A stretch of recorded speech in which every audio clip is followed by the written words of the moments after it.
జయంతి సందర్భంగా 133వ జయంతి సందర్భంగా ఏపీఎంఆర్పీఎస్ ఆధ్వర్యం అన్నమయ్య జిల్లా కమిటీ ఆధ్వర్యంలో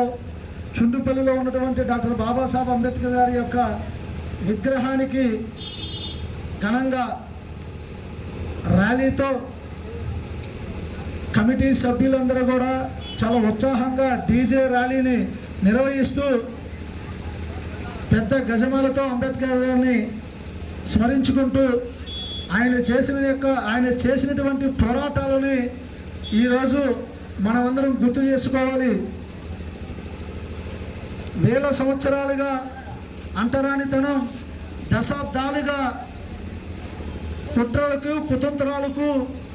ఊరి చివర పాకలు, పూరి గుడిసెల్లో నివాసాలు, ముట్టుకుంటే మైలు తగిలితున్నటువంటి నీచమైన సంస్కృతిలో నుండి ఒక అంటరాని వాడిగా కొన్ని వేల కోట్ల మంది యొక్క జీవితాలకు వెలుగును నింపడం కోసం